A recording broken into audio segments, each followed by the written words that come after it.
Tomemos un momento para orar. Señor, hoy venimos delante de ti a escuchar tu palabra. Hoy necesitamos reconocer que el miedo es un gran obstáculo a vencer. El miedo a veces nos condiciona y nos roba oportunidades que tú nos das. Y pues mirando a Josué antes de la tierra prometida, de entrar a la tierra prometida, tú le dijiste, esfuérzate y sé muy valiente. No temas ni desmayes porque el Señor tu Dios está contigo. Y pues Dios, eso es lo que tú nos dices y nos has dicho durante todo este mes, no temas. Y pues Señor, a veces es tan difícil creer que hay situaciones que están más allá de nuestras fuerzas, que son insuperables, pero tú estás con nosotros y creo que eso lo cambia todo. Señor, dejo esta charla en tus manos para que tú hables a tu pueblo y a todos aquellos que la van a escuchar, a todos aquellos que necesitan dar un paso de fe e ir más adelante y conocerte. Gracias, Señor Jesús. Amén. Bueno, les animo a abrir su Biblia mientras que empezamos Números capítulo 13. Números, el libro de Números capítulo 13. Ya te digo la porción, ya ahorita la vas a ver. Números capítulo 13. Quiero empezar con esta suposición, ¿sí? Supongamos que tú estás trabajando, tú estás haciendo lo que sea que tú hagas durante el día, durante la semana, y a ti te llega un correo que dice lo siguiente. Queremos informarle que el gobierno de los Estados Unidos le ha seleccionado para ser parte de una nueva comunidad latina en el estado de la Florida. Para este fin, el gobierno le garantiza una vivienda con todos los elementos necesarios para su estadía, un salario fijo por 10 años en dólares. Podrá tener a su vez un carro eléctrico de su elección y la oportunidad de conseguir un trabajo bien remunerado. Mayor información, Embajada de los Estados Unidos. ¿Cuántos se irían? ¿Cuántos dirían yo me voy? ¿Así? ¿No dudarían nada? ¿Entrarían de una a la página de la embajada y de una? Entonces usted dice, no, eso es como un spam, eso tan bueno no dan tanto. Entonces usted sigue su vida normal, su vida chévere, y se sienta a almorzar. Y descubre que en las noticias sacan esto. Y dicen que efectivamente el gobierno de los Estados Unidos está buscando una comunidad latina para colocarla en el estado de la Florida y revela todas las condiciones, pero que no es mucha gente. O sea, no son muchos los elegidos, son pocos. Y que si a usted le ha llegado el correo, usted es la persona seleccionada. ¿Cuántos se irían? Veo algunos dudosos, algunos todavía dicen, ay, como que sí, como que no. Entonces usted vuelve al correo y dice, venga a ver, miremos un poco y se mete a Google Maps y todas esas cosas y mira, y ve la Florida y dice, uff, dice, wow, eso es espectacular como por allá, ¿no? Eso es como bonito. Sí, entonces eso es como Mandalay, para esas cosas. Vas como por allá el chico, eso es como bien bonito.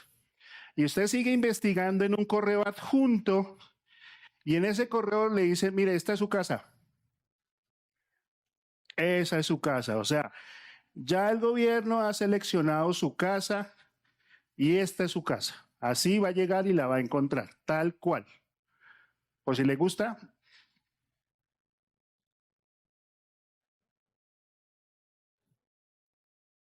Entonces, por si le gusta, le tengo piscina. Ahí cuando usted llegue cansadito de trabajar, le tengo su piscina.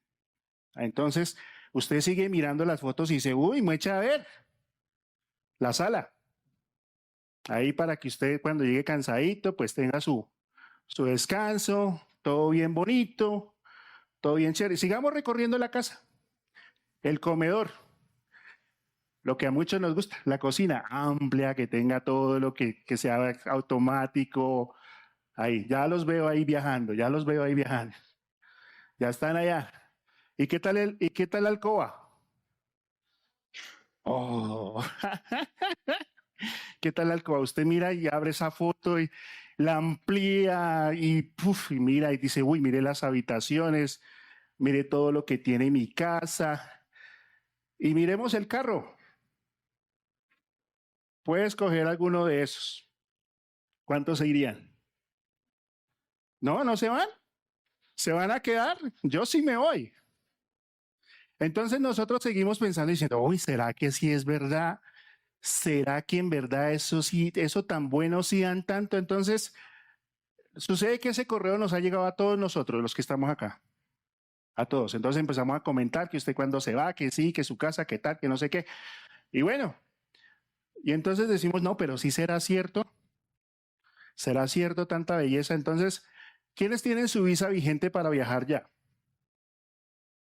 Los hay. Entonces, tomamos a Alvarito, tomamos aquí a Gustavito, tomamos a Nacho, tomamos a Lore, tomamos a Giné y les decimos, vayan. Clarita dice que se va a viajar. Y entonces les encomendamos la tarea y les decimos, vayan y miren si eso es verdad. Vayan al estado de la Florida, les subsidiamos los viáticos y vayan. Y ellos van a la Florida y efectivamente se dan cuenta de que todo lo que muestran las fotos es verdad, que sí es cierto, que la realidad es que sí hay una casa para nosotros, sí tiene las condiciones y sí hay un trabajo y sí hay esto. ¿Cuántos se irían? Ok, entonces ellos regresan del viaje, ¿sí? De ese viaje y hacen esta reunión y comienzan a contarnos y diciendo, sí, no, esas casas son espectaculares. Usted solamente dice hola y la puerta se abre, aplaude y se apaga la luz. No, eso. Y si le falta leche, la nevera es automática y le pide leche y le trae la leche y todo es con inteligencia artificial. ¿Cuántos se van? Los, todavía no los animo y hay algunos que están... Entonces están ahí como todos animados de que sí nos vamos, de que ahora sí. Entonces ellos están aquí, los que fueron a viajar y se paran aquí y nos dan ese informe. Dicen, pero hay un pequeño detalle. Esas casas no están vacías. Esas casas tienen, ahí vive gente. Y el plan del gobierno es sacar a esa gente.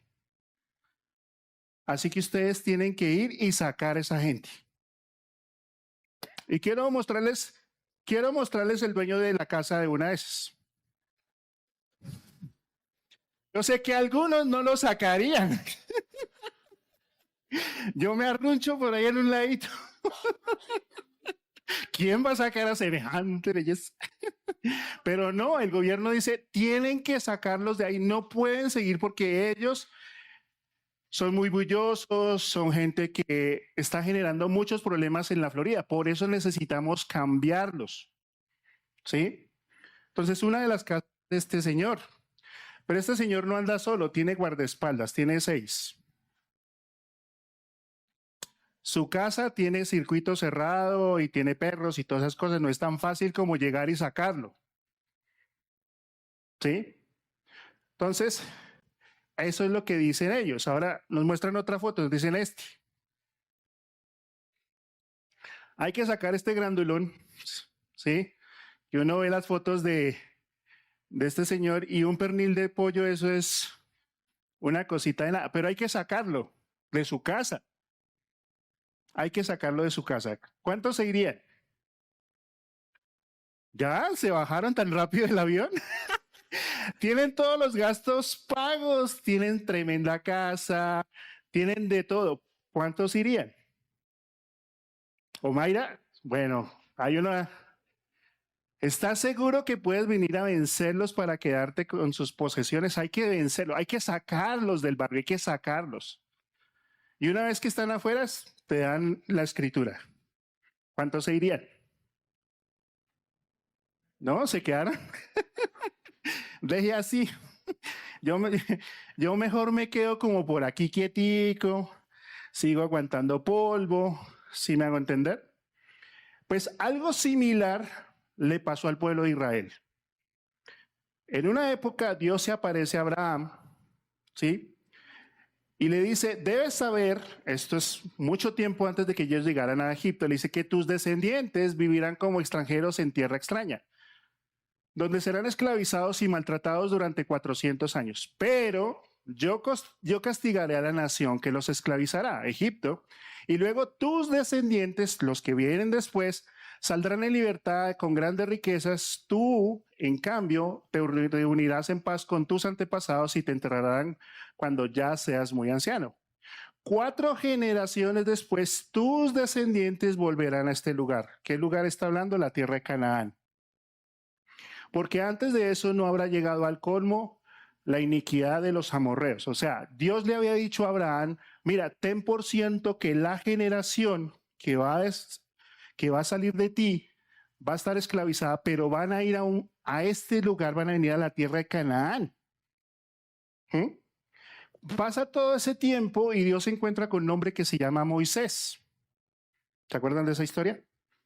Y a Moisés le dice, mira, le dijo, ciertamente he visto la opresión que sufre mi pueblo en Egipto. Los he escuchado quejarse de sus capataces y conozco bien sus penurias. Así que he descendido para librarlos del poder de los egipcios y sacarlos de ese país. Los voy a sacar de Egipto para llevarlos a una tierra buena y espaciosa, tierra donde abundan la leche y la miel.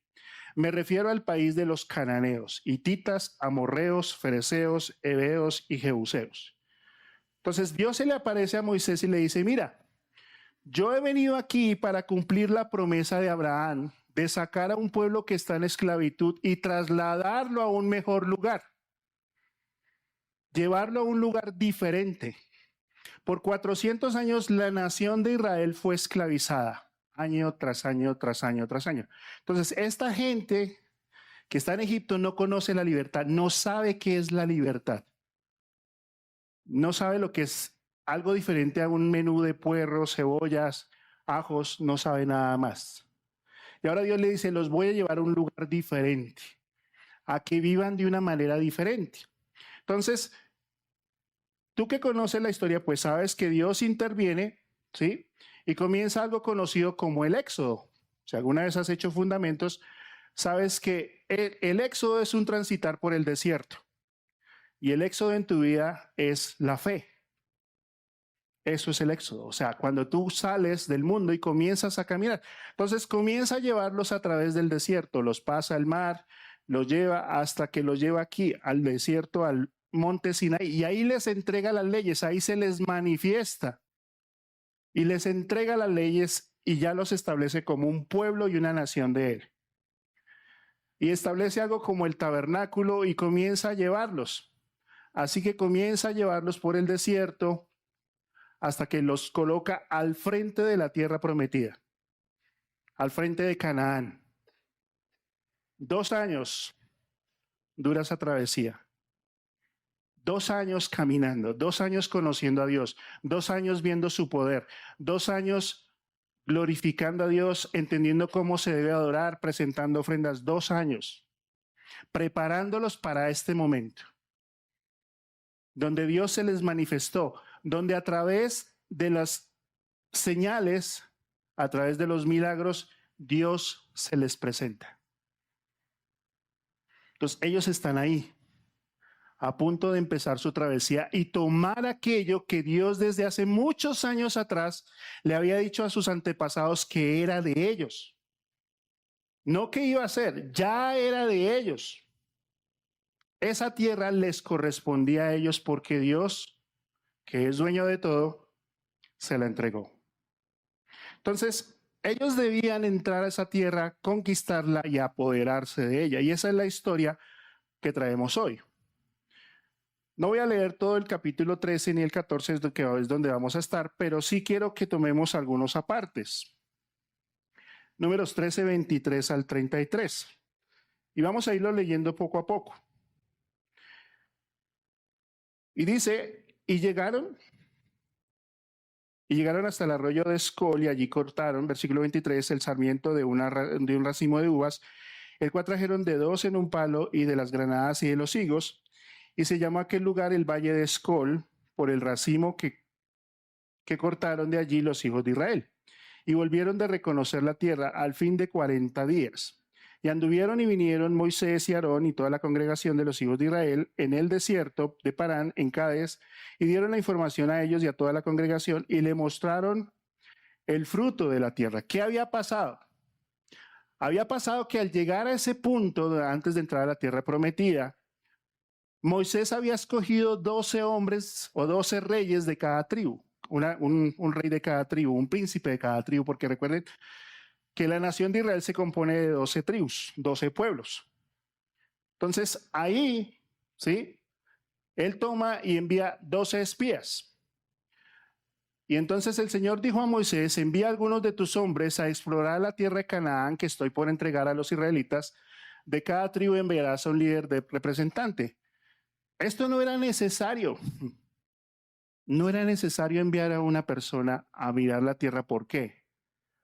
Porque ya era de ellos. No se necesitaba nada. Ellos estaban ya en el lugar y en las condiciones que Dios había dicho que estuvieran. Pero Dios sabe que nosotros somos más propensos a pedir evidencias que a tener fe. Y nos pasa igual que el ejercicio. Si no muestro fotos, tú no te animas. Y nosotros vivimos bajo la idea de que si yo no lo veo, si yo no lo toco, si yo no lo siento, no voy a dar el paso. Por más de que Dios me lo diga, por más de que Dios lo escriba en su palabra, si Él no me muestra, no lo voy a hacer. Y nos pasa lo que le pasó a Gedeón hace 8 días. Después de la historia que hablamos hace 8 días, ¿saben qué hizo Gedeón? Tomó un vellón de lana y lo puso en el campo y le dijo, bueno, Dios, si tú me estás llamando, entonces que todo el campo esté en rocío y el vellón esté seco. Y adivinen qué pasó la semana siguiente, al día siguiente. Exactamente. Entonces él fue y levantó y dijo, ay, sí está seco. Ah, no, entonces no, Dios, ahora hagámoslo lo contrario. Que el vellón esté totalmente empapado y el resto esté seco. Ok, bueno, listo. Se paró al siguiente día y adivinen qué. El vellón estaba empapado y el resto estaba seco. Y a veces nosotros jugamos así con Dios. Y nosotros pensamos que Dios piensa igual que nosotros. Señor, por favor, muéstrame tu voluntad. Y Judas salió y se ahorcó. No. Otra vez, ve tú y haz lo mismo. Uy, no, Dios, estás equivocado. Entonces vivimos diciéndole a Dios, Señor, si pasa esto, yo te creo. Si tú haces esto, yo te creo. No había necesidad de 2 espías. Mira lo que dice Deuteronomio. Dice, entonces les dije, este es Moisés hablando muchos años después a la generación que sí iba a entrar a la tierra prometida, el cual el Señor nuestro Dios nos da. Mira, el Señor tu Dios te ha entregado la tierra. Sube y toma posesión de ella como el Señor, el Dios de tus padres, te ha dicho. No tengas miedo ni te desmayes. Y vinieron a mí, todos ustedes, toda esta generación, y dijeron, envíanos varones delante de nosotros, que nos reconozcan la tierra y a su regreso nos traigan razón del camino por donde hemos de subir, las ciudades a donde hemos de llegar, y me pareció bien, y tomé 12 varones de entre vosotros, un varón por cada tribu. O sea, esta idea de 12 espías no era de Dios, era de ellos, que no creían. Pero por Dios en su misericordia les permitió que esas 12 personas fueran. Y se internaran en esa tierra 40 días. Y estuvieran mirando la tierra y pasando por lugares y tomando fotos y selfies y comiendo uvas y todas esas cosas. 400 kilómetros andaron por todo lado sin ser detectados. Y luego, después de esta travesía, ¿sí? Ellos vienen y se paran delante de la congregación. Y lo interesante es que traen un racimo de uvas que para cargarlo tenían que usar 2 hombres. ¿Qué tan grande podría ser esa tierra? ¿Qué tan productiva? Para que un solo racimo lo cargaran 2 hombres. Y no solamente trajeron un racimo, trajeron higos, trajeron granadas. O sea, tú que has vivido en el desierto 40 años comiendo solo cornflakes, ahora te ponen uvas. O sea, una evidencia demasiado certera para hacer. Versículo 27. Este es el informe de los espías. Y les contaron diciendo, nosotros llegamos a la tierra de la cual nos enviaste, la cual ciertamente fluye leche y miel. Y este es el fruto de ella. Cuando la Biblia dice que fluye leche y miel, no es que los ríos son de leche. No. Es que es tan agradable y tan productiva, ¿sí? Que realmente el producto de la tierra era muy especial. Entonces, y cuando habla de miel es porque ahí se cultivaban dátiles, se cultivaban cerezas y era el fruto de la tierra. Entonces, si solamente un racimo de uvas lo traían dos, imagínense una ciruela. Entonces, eran evidencias de que realmente el pueblo había llegado al lugar correcto, ¿sí? Entonces, ellos trajeron evidencias, versículo 29. Dijo en 27, y les contaron diciendo, nosotros llegamos a la tierra que nos enviaste, la cual ciertamente, o sea, sí es verdad que fluye leche y miel. Y este es el fruto, esta es la evidencia. Pero el versículo 28 marca una pauta. Dice, mas el pueblo que habita aquella tierra es fuerte y las ciudades muy grandes y fortificadas. Y también vimos allí a los hijos de Anac. Amalek habita el Negueb, y el Eteo y el Jebuseo y el Amorreo habitan en el monte, y el Cananeo habita junto al mar y la ribera del Jordán. Entonces ellos fueron, ¿sí? Y miraron y se dieron cuenta de que en verdad eso era como Dios lo había dicho. Pero, porque todo tiene un pero, porque no hay dicha completa, los anaseos están en esa tierra, hombres de más de 3 metros. Eran basquetbolistas profesionales, ¿no? Buenos días. Y entonces ellos dicen, mire, nosotros vimos a los hijos de Anac. Los hijos de Anac era una raza de gigantes, ¿sí? Pero no gigantes como lo ven ahí, pero ellos se los imaginan así. No había cámara, no había forma de editar esto y ellos dicen, pero había allí gigantes. Y el pueblo de aquella tierra es muy fuerte. Ahora, esta gente que viene del desierto nunca ha tenido una batalla con armas, con carros. Han peleado. Pero la gente que vive en Canaán ya domina el hierro. La gente que vive en Canaán ya ha hecho ciudades. La gente que vive en Canaán ya se ha desarrollado. Y los israelitas han peleado máximo con palos, con pocas espadas. Entonces no era fácil ganarle a ellos. Pero ellos dicen, pero el pueblo de aquella tierra es fuerte. Y comienzan a nombrar uno por uno donde se encuentran. O sea, en pocas palabras, no hay lugar para Israel en esta tierra. O sea, nosotros no cabemos aquí. Nosotros no podemos entrar porque no hay espacio, porque todo está ocupado. Porque esto no se puede hacer. ¿Sí? ¿Qué más vieron ellos? Dice que vieron murallas. Así eran más o menos las murallas de aquel tiempo. Más o menos 7 metros, porque carros pasaban por encima de las murallas, tenían arqueros para proteger. Entonces, si tú llegas a esa tierra y ves tremenda muralla y Dios te dice, esa ciudad es tuya. No, Dios, tú te equivocaste. Tú te equivocaste, eso no puede ser mío. ¿Saben qué es lo interesante? Que años más tarde Dios usaría el poder de los gritos del pueblo para derribar esas murallas. No estas, las de Jericó. Si Dios dijo que esa tierra es mía, que esos gigantes no son un problema, que esas murallas no son un problema, la pregunta es, ¿dónde está nuestra fe? Y eso le pasó al pueblo. Se quedaron viendo los problemas en vez de ver a Dios. Las murallas son más altas que Dios. Los hombres son más fuertes que Dios. Este problema es más fuerte. Si lees el versículo 28 dice vimos. El versículo 32 dice vimos. El versículo 33 dice vimos. Los ojos de ellos estaban más en los obstáculos a vencer que en el Dios que podía salvarlos. Y así somos nosotros.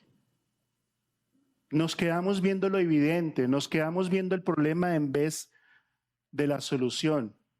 El informe que presentaron era triste. Es un país malo, es un país con habitantes que son agresivos, son malas tierras, las ciudades son amuralladas.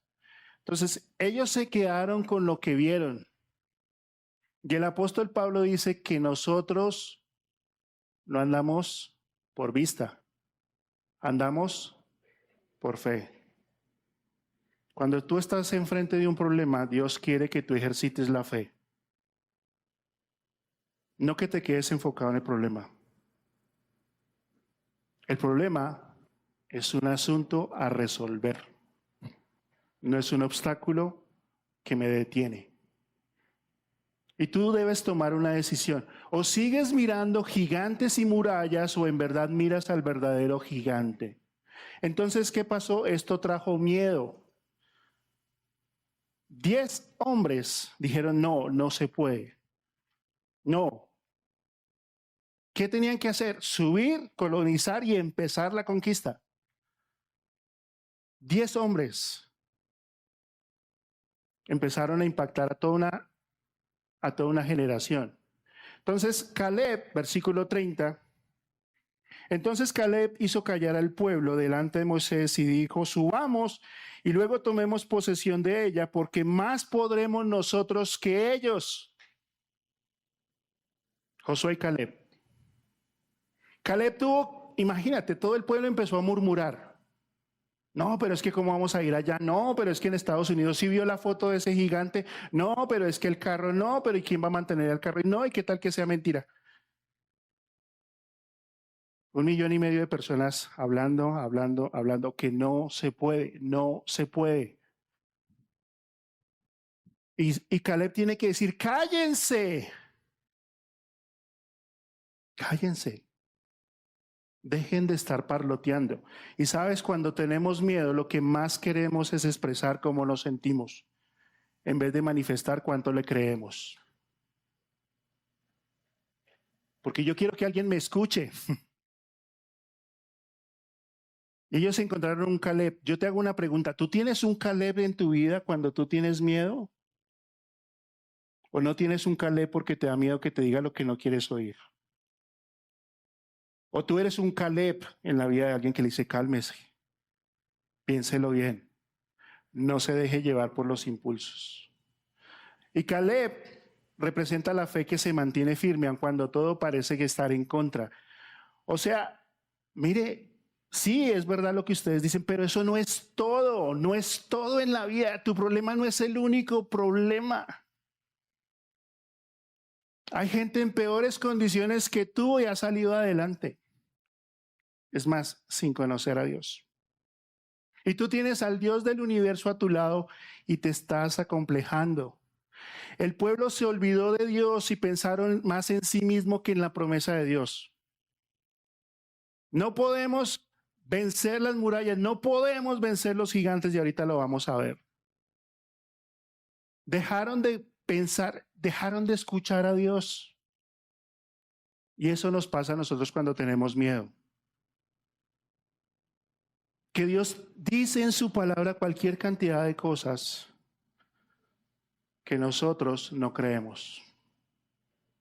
Hace tiempo una persona me dijo, estoy angustiado. Y yo le dije, ¿sabes? Vas a hacer un ejercicio. Vas a encerrarte en tu cuarto y vas a leer el Salmo 40. Primero mentalmente. Y luego poco a poco vas a empezar a elevar tu voz. Y vas a leer el Salmo. Y luego lo vas a gritar. No declarar. No, lo vas a leer gritando. ¿Sabes por qué? Porque tu cabeza necesita recordar que Dios es fiel en su palabra. Y ese es Caleb.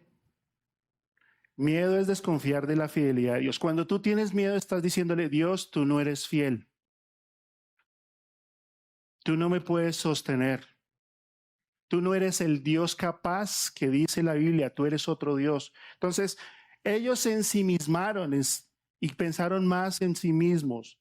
A veces necesitamos callar nuestros miedos para quietar nuestro corazón y escuchar la voz de Dios. A veces nos aceleramos por miedo y hacemos cosas por miedo. y no escuchamos la voz de Dios. Eso le pasó al pueblo. Empezaron a murmurar y el murmullo empezó a crecer y crecer y crecer y crecer, tanto que Caleb tuvo que decirle, cállense, cállate, escucha, porque estás haciendo cosas que no son. Mira, existen dos tipos de personas frente al miedo. Los que piensan que el miedo es insuperable o los que creen que a pesar del miedo Dios puede hacer algo extraordinario con ellos. ¿Cuál de los dos eres tú? Que frente a una situación difícil te quedas mirando y diciendo, no, hasta aquí llegué. O eres alguien que dice, aunque esto no me va a ayudar, aunque está en contra, yo voy a creer que Dios lo puede hacer. Entonces, el miedo es huir o alejarse de situaciones o personas o experiencias que yo pienso, considero que me pueden hacer daño. Recuerden que la mayoría de nuestros miedos son mentales, que muchas veces no están pasando. Ellos no habían entrado a la tierra prometida y ya tenían miedo. No habían visto gigantes y ya tenían miedo. No habían visto las murallas y ya tenían miedo. Se acobardaron antes de empezar. O el miedo es un obstáculo a vencer o una cárcel donde tú te quedas, o el miedo también es una oportunidad de buenos momentos. También es un saltar el miedo de gratas experiencias, recuerdos memorables, solo porque no me siento capaz de superar mi temor. ¿Cuántas oportunidades nos estamos perdiendo solo por miedo? Y no somos como este abuelito, Boris Grafov. 90 años y se pega un viaje para ir a tirarse en bungee jumping. Acaba de vencer su reto, 207 metros en caída libre. Y luego de que se tira, ¿saben qué hace? Va y se sienta a tomar café. Relaja. Pero si tú fueras él y dijeras, ¿tienes miedo? Dice, sí, pero lo logré. Empecé por 100 metros. Luego empecé por 150. Ya voy en 207. Pero te imaginas llegar al final de sus días y decir, yo siempre lo quise hacer, pero nunca lo intenté. Y por lo menos él marcó el camino. La pregunta es si tú te vas a quedar toda la vida pensando que el miedo es lo único que hay, te vas a perder buenos momentos, gratas experiencias, te vas a perder todo lo bueno que Dios tiene para ti. Entonces, vencer el miedo requiere 3 cosas. Fe. Perdóname, 4 cosas. Requiere fe, valentía, decisión y convicción. Fe en las promesas de Dios, valentía en saber que Él está conmigo, decisión en creer sus promesas y convicción en saber que Él podrá hacer en mí lo que yo no puedo hacer. ¿Quieres que te diga algo? El que se queda en el miedo siempre será un cobarde. Fea esa palabra, ¿no? ¿Quieres que te diga algo más duro, más duro? Los primeros que serán echados al lago de fuego son los cobardes. Léelo, Apocalipsis. Yo no quiero ser un cobarde si Dios tiene algo mejor para mí. Yo no quiero que tú seas un cobarde. Quiero que en verdad tú creas que Dios puede hacer grandes cosas en tu vida, aunque por ahora no las veas. Miremos del versículo 31 al 33. Sigue el reporte y ellos siguen quejándose. ¿Sí? Miremos ese reporte de ellos. 31 al 33. Mas los varones que subieron con él dijeron, o sea, los 10 dijeron, no podremos subir contra aquel pueblo porque es más fuerte que nosotros. Otra vez.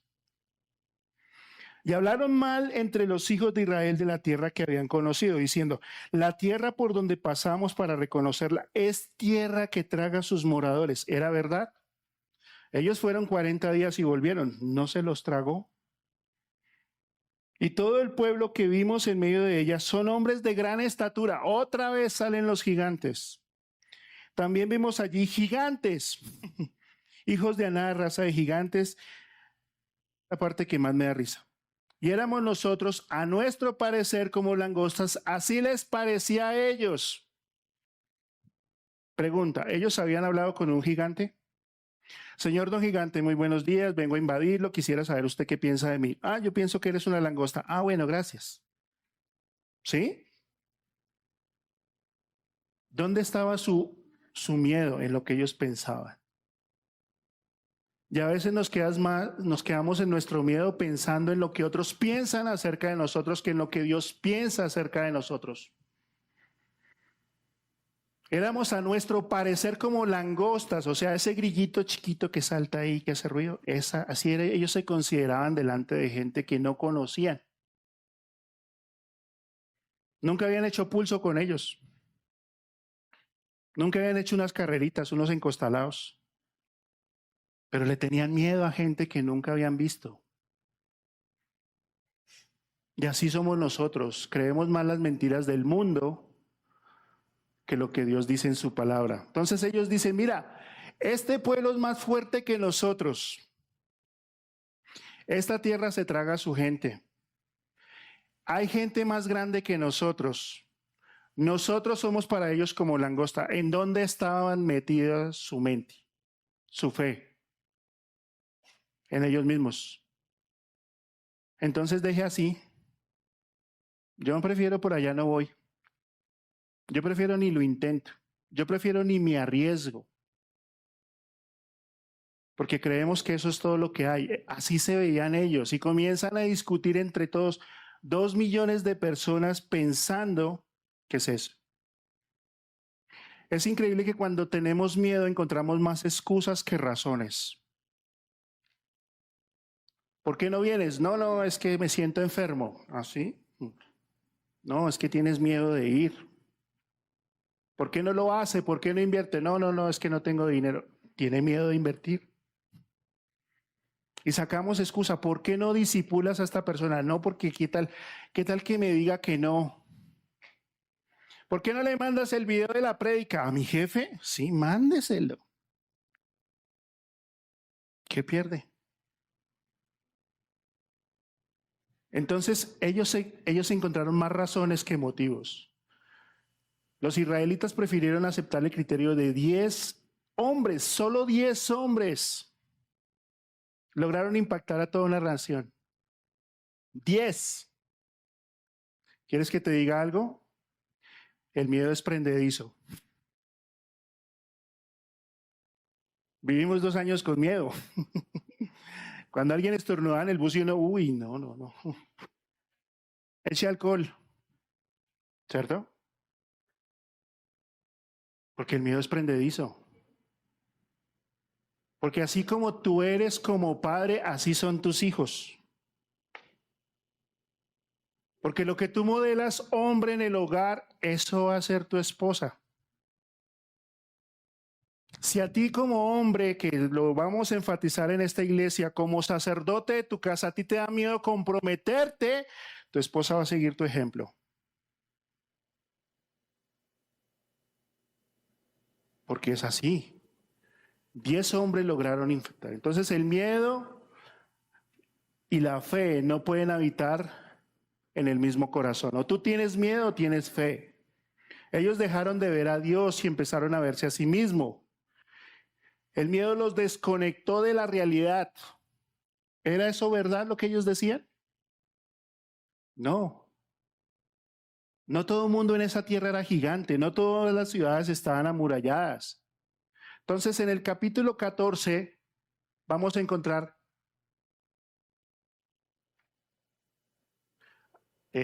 ahí, algunas cosas que pasan cuando es el miedo el que toma el control y no la fe. Cuando el miedo entra a tu vida y toma el control, va a llevarte a hacer cosas que tú no pensarías. Miremos lo que ellos hicieron. Versículo del 1 al 5. Números 14, del 1 al 5. Dice, entonces toda la congregación gritó y dio voces al pueblo y lloró toda aquella noche. Y se quejaron contra Moisés y contra Aarón y todos los hijos de Israel y les dijo toda la multitud, ojalá muriéramos en la tierra de Egipto o en este desierto, ojalá muriéramos. ¿Por qué nos trae Dios a esta tierra para caer a espada y que nuestras mujeres y nuestros niños sean por presa? ¿No nos sería mejor volvernos a Egipto? Y se dijeron uno al otro, designémonos un capitán y volvámonos a Egipto. Entonces Moisés y Aarón se postraron sobre sus rostros delante de toda la multitud de la congregación de los hijos de Israel. ¿Qué hizo el pueblo? Se puso a llorar toda la noche. Toda la noche, 2 millones de personas llorando, quejándose, diciendo no se puede, mejor nos hubiéramos muerto. Se quejaron contra Dios y contra Moisés. No sé si a ti te ha pasado que alguien pone un plan y tú dices, bueno, listo, hagámosle. Y cuando el plan no sale, uy, pero es que por culpa suya, pero es que yo no debía haber venido a este paseo, pero es que usted siempre es lo mismo, pero es que cuando el miedo aparece siempre vamos a buscar un culpable. ¿Se acuerdan de Adán? La mujer que tú me diste. Desearon morirse, o sea, imagínense la angustia que ellos dijeron, mejor hubiera sido que nos hubiéramos muerto. ¿Alguna vez has llegado a un punto en tu vida donde tú has dicho, sabes que Dios, ya no aguanto más, quítame la vida? Como Elías, ya no quiero vivir más. Se vieron a ellos mismos y a sus hijos como una presa. No habían entrado a la tierra prometida, no la habían conquistado y dijeron, esos niños chiquiticos y nuestras mujeres van a ser presa de ellos. Y la otra es que se quieren devolver. Lo he dicho en estas charlas. Nuestra tendencia natural cuando tenemos miedo es buscar un lugar o sitio que nosotros consideramos seguro porque no pensamos que somos capaces de afrontar el reto que Dios nos pone por delante. Esa es nuestra tendencia natural. ¿Qué conocían ellos? Egipto. ¿Dónde habían vivido? En Egipto. Pero no se acordaron que ahí fueron esclavos, no se acordaron que ahí los maltrataban, no se acordaron que ahí los insultaban. Entonces, cuando lloras, lloras cuando las cosas no se dan, el miedo nos lleva a la frustración. Se sentían frustrados. 2 años en este proyecto y al final terminó en nada. Y empezaron a llorar. Lloraron porque no la tenían fácil, no era fácil la tarea. ¿Quién te dijo que las cosas con Dios eran fáciles? No, el que te dijo ven a Jesús y serás feliz toda la vida, te vendió el paquete equivocado, te engañó. ¿Por qué? Porque Dios espera que tú crezcas en fe. Lloraron porque sintieron que Dios les falló. Dios nos falló. Dios es el culpable de todo esto. Lloraron por su incredulidad en las promesas de Dios. Ustedes no escuchan que ellos dijeron, bueno, y se arrepintieron y oraron a Dios y Dios les mostró. No, no lloraron por Dios, lloraron contra Dios, porque Dios era el culpable para ellos. Lloraron porque sintieron que perdieron esta oportunidad. ¿Qué vamos a hacer? ¿A dónde nos vamos? Esta era nuestra casa. Esta era nuestra casa con piscina, con cama doble, con piscina para por la tarde, con la nevera que se prende solita. No, ya no tenemos esa oportunidad. Alguien dijo una vez, las oportunidades no se pierden, otro las aprovecha.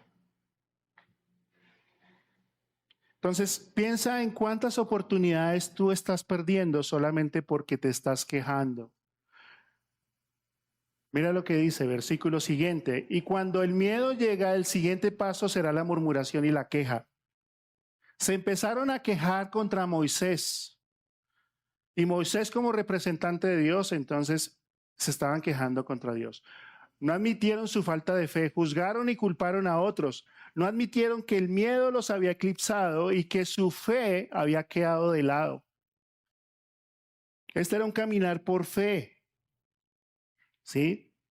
Y se quejaron contra Moisés y contra Aarón todos los hijos de Israel y les dijeron toda la multitud, ojalá muriéramos. ¿Para qué nos sacaste? Estábamos bien en Egipto. ¿Para qué, Dios? ¿Para qué hiciste esto? ¿Para qué? ¿Para qué me trajiste a conocerte si hoy tengo más problemas que los que tenía antes? ¿Por qué, Dios? Entonces realmente se quejaron contra él. Prefirieron morir antes que creer en Dios. Imagínate el grado de obstinación. Que ellos prefiero morirme. Prefiero quedarme aquí, prefiero no moverme, prefiero pensar que es así antes de darme un riesgo. Y nosotros hemos encontrado personas que dicen, yo sé que estoy mal, pero no me importa, me voy a quedar acá. Pero es que Dios dice, no, no, no me importa lo que Dios diga. Pero es que su palabra, no, no me importa lo que diga la palabra. Eso hace el miedo, nos condiciona, nos lleva a pensar que lo que estamos pensando es lo correcto, aunque eso me cueste la vida. Ya ese no es la vida física, es la vida espiritual. Es el tiempo de familia, es el tiempo de compartir. Son muchas cosas. ¿Qué más pasó? Ellos dijeron,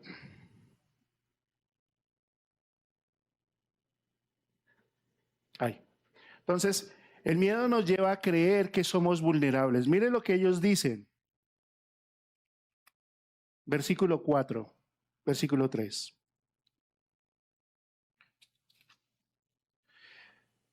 ¿Por qué nos trae el Señor a esta tierra para caer a espada? Y que nuestras mujeres y nuestros niños sean por presa, ¿no nos sería mejor volvernos a Egipto? O sea, no habían tenido la primera batalla y ya se veían como una presa.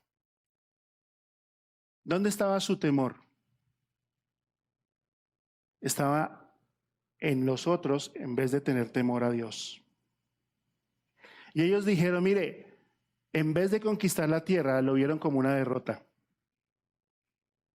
Y a veces frente a oportunidades nosotros tomamos una actitud de víctima, tomamos una actitud de es que no se puede, es que no lo puedo hacer. Y Dios nos sigue animando a que sigamos adelante, a que avancemos. ¿Sabes? La gran diferencia entre algún creyente que nacen al mismo tiempo es su perspectiva de quién es Dios en su vida. Y tú puedes venir a esta iglesia y seguir año tras año solamente viniendo, escuchando el mensaje, yendo a vivir, viniendo, escuchando el mensaje, yendo a vivir y viniendo, escuchando sin involucrarte. Sin en verdad dar un paso de fe. Y ellos dicen, mira, nuestros niños van a hacer carnada a esta gente. Mira cómo se los imaginaban, grandísimos. Que iban a venir por sus niños. Pero ¿sabes qué es lo interesante? Que esos niños eran los que iban a conquistar la tierra 40 años después. Simón, ese chiquitico, sí, ese chiquitico. Julieta, esa chiquita, sí, sí, sí. María José, sí, esos niños. Estos niños que ellos decían son la presa de los gigantes, son los que Dios tiene para colocarlos ahí. ¿Qué más hicieron? Versículo 4. Dice, y decían el uno al otro, designémonos un capitán y volvámonos a Egipto. Rebeldía total. El miedo nos llevará a buscar la salida más rápida en vez de enfrentar un problema para alejarnos de Dios. Eso hacemos cuando tenemos miedo. ¿Qué dijeron ellos? Busquemos un capitán, alguien que nos respalde. Y cuando tú tienes miedo, ¿qué vas a hacer? Vas a buscar personas que te digan, sí, tú estás en lo correcto. Lo que tú estás diciendo es verdad. Entonces, despreciaron a Dios y sus promesas y se querían regresar a su vida pasada. No creyeron en la promesa de Dios. No creyeron en la fidelidad de Dios. Y eso es un acto de rebeldía. O sea, Dios, tu plan no nos funcionó. Fallaste, fracasaste, Dios.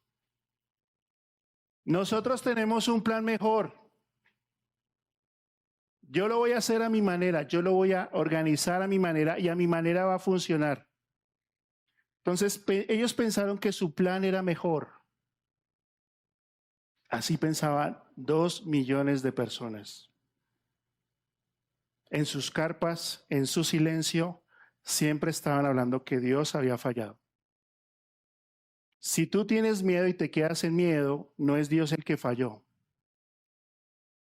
Eres tú el que se acomodó a tu miedo. Pero ahí sale Josué.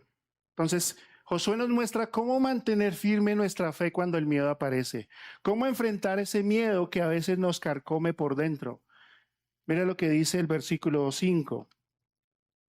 Entonces Moisés y Aarón se postraron sobre sus rostros delante de toda la multitud de la congregación de los hijos de Israel. Y Josué, hijo de Nun, y Caleb, hijo de Jefoné, que eran de los que habían reconocido la tierra, rompieron sus vestidos. ¿Qué hicieron ellos?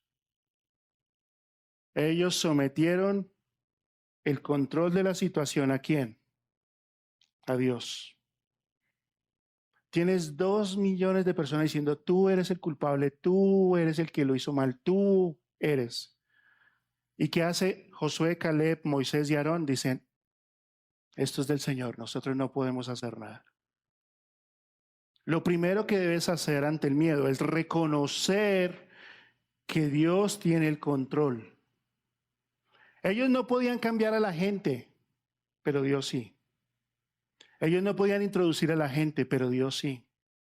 Entonces, lo primero que tú necesitas hacer cuando enfrentas el miedo es reconocer que sin Dios tú no lo puedes hacer. Necesitas activar la humildad. El miedo es un acto de orgullo porque estoy poniendo mi fe en otras cosas, en otras personas o en otras circunstancias que no son Dios. Entonces ellos rasgaron sus vestidos. Rasgar sus vestidos era una señal de duelo. Entonces necesitamos someternos a Dios. ¿Qué más debes hacer cuando enfrentas el miedo? Versículo siguiente. Versículo 7. Ahora es Josué y Caleb hablando. Y hablaron a toda la congregación de los hijos de Israel diciendo, la tierra por donde pasamos para conocerla es tierra buena. ¿Qué necesitas hacer? Volver a enfocarte. Porque el miedo que hace nos saca de nuestra realidad y nos pone en un contexto donde eso no es real. ¿Y qué hace Josué? Les dice, miren la tierra, recuerden que esta tierra es nuestra, es buena.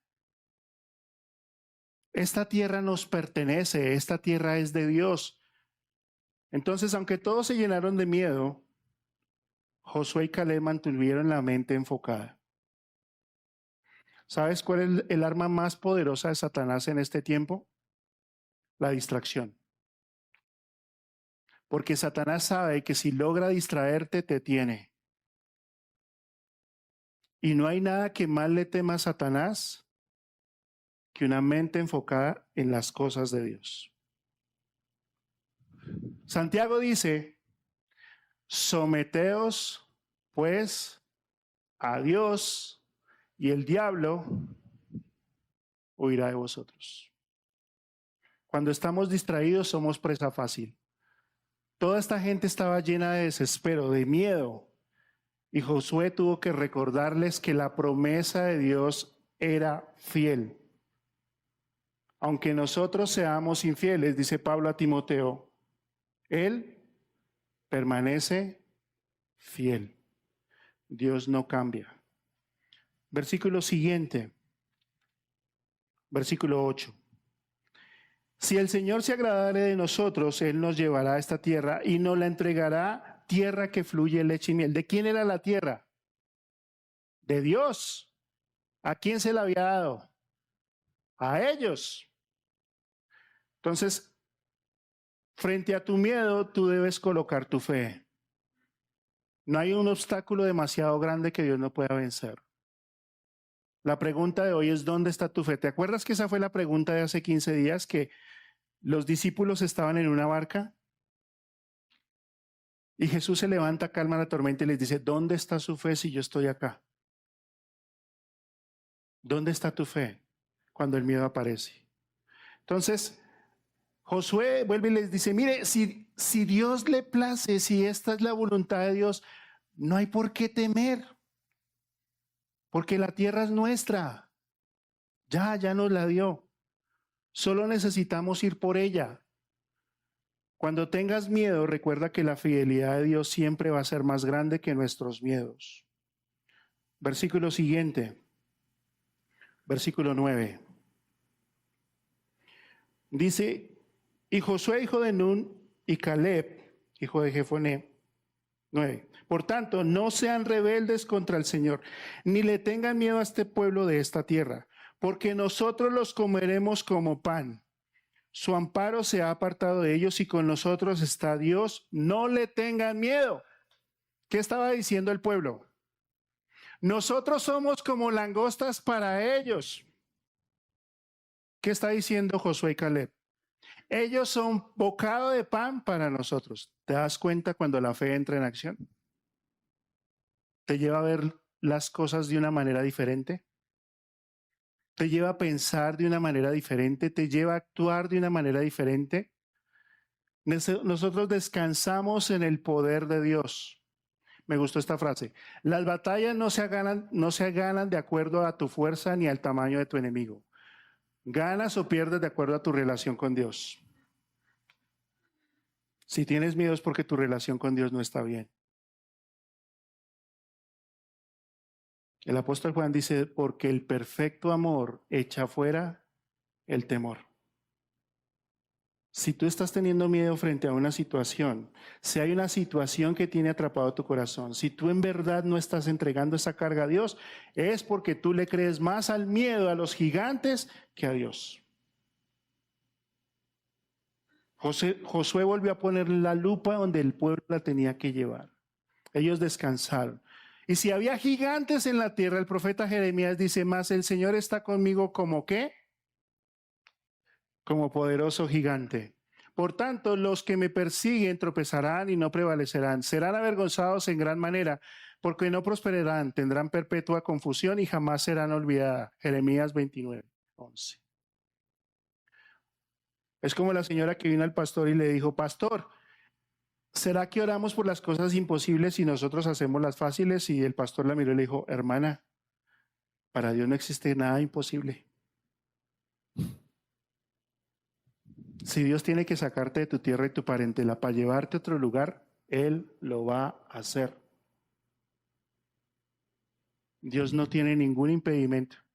Esta gente no era un impedimento y lo vemos en el libro de Josué. ¿Sabes quién terminó arrinconando a todos estos cananeos, a todos estos gigantes? Caleb. Si tú lees el libro de Jueces te vas a dar cuenta, el libro de Josué, te vas a dar cuenta que Josué y Caleb arrinconaron a los gigantes. Si alguna vez tú leíste la historia de David y Goliat, ¿la has leído? Dice que antes de enfrentar a Goliat, ¿qué hizo David? Dice que tomó 5 piedras del arroyo y las metió en la bolsa. ¿Saben por qué? Algunos dicen, no, es que la piedra de la fe, la piedra de la esperanza. No, eso es carreta. ¿Saben por qué? Porque Goliat tenía 4 hermanos. Entonces dijo, me llevo a este y se me viene el combo, listo, para todos ahí. ¿Saben por qué? Porque David tenía su fe puesta en un gigante mayor. ¿Dónde está tu fe? ¿Dónde está tu esperanza? ¿Sabes? Esta gente no pudo entrar a la tierra prometida. De ahí salieron a vagar por el desierto 40 años por miedo. ¿Cuánto llevas tú dando vueltas en el mismo problema sin resolverlo? ¿Sabes cuál fue la tarea de Caleb y Josué durante 40 años? Fueron sepultureros, enterrando a toda esta gente por no creer en Dios. 40 años. Y cuando todos ellos se murieron, todos esos que empezaron a murmurar, que empezaron a condenar a Dios, Dios levantó una generación que eran esos niños y los introdujo en la tierra. Te voy a decir algo. Cuando por miedo tú no haces lo que te corresponde hacer, Dios levantará a otro que haga la tarea. Si tú te quedas en el miedo toda la vida, no creas que el plan de Dios se detiene. Dios va a levantar a otro que tú no piensas, que tú no crees para hacer lo que a ti te corresponde. Entonces, si te vas a quedar en el miedo, piénsalo bien. porque te estás perdiendo una oportunidad. La falta de fe produce miedo. El miedo me lleva a criticar y la crítica me lleva a perder de vista a Dios. Entonces, Israel perdió la oportunidad de entrar a la tierra prometida solo por miedo. Perdieron tremenda oportunidad. Era una única oportunidad y la desperdiciaron. Tú tienes una única oportunidad de creer en Jesucristo si no lo has recibido como Salvador personal. Y no dudo que este mensaje ha caído en tus manos o lo estás escuchando porque Dios te está llamando a salir del miedo. Porque Dios te está diciendo, ven y cree. Y cierro con esta frase. ¿Cuántas oportunidades te vas a seguir perdiendo solo por miedo? ¿Cuántas oportunidades vas a seguir dejando pasar, pasar y pasar? Solo por miedo. Solo porque tú no te crees capaz que Dios pueda hacer algo en tu vida. Porque estás distraído en las cosas de este mundo, porque vives pensando que los problemas son más grandes, porque vives pensando que las situaciones es todo lo que hay, porque crees que Dios no es suficiente para poder ayudarme a vencer el miedo. Mi oración por ti es que esta no haya sido una serie de charlas bonitas. Mi oración por ti es que tú en verdad tomes la decisión de salir del miedo. Así que vamos a tomar la cena en breve, pero quiero que antes tú pienses. ¿En qué situación te encuentras hoy en día que Dios te está diciendo, te ha venido diciendo durante esta serie de charlas? Sal de ahí. Pasa al Jordán y toma lo que yo ya te di. Entonces, tómate un momento y para orar, inclina tu rostro antes de tomar la cena. Y piensa, si hoy Dios te está dando una nueva oportunidad,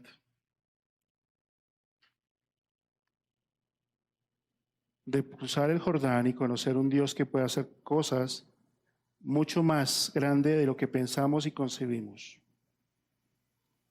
Piensa, si al igual que Israel te vas a quedar 40 años dando vueltas y vueltas, cuando hace años tú debiste haber solucionado ese problema, haber dicho la verdad, haber enfrentado el miedo y haber dicho, Señor, yo te creo. Israel perdió una oportunidad. La pregunta es, ¿y tú? Tómate un momento para orar ahí. Si hay algo que tengas que pedir perdón, pídele perdón a Dios. Si hay algo que tengas que confesar, confiésalo. Pero no tomes la cena, si la vas a tomar, sin haber reconocido tu miedo. Dice las Escrituras, el apóstol Pablo en 1 Corintios capítulo 11, que dice, porque yo recibí del Señor lo que también les he enseñado, que el Señor Jesús, la noche que fue entregado, la noche que tuvo que enfrentar la crucifixión, antes de eso, dice que dio gracias y tomó el pan y lo partió y le dio a sus discípulos y le dijo, tomen, este es mi cuerpo, que por ustedes es partido.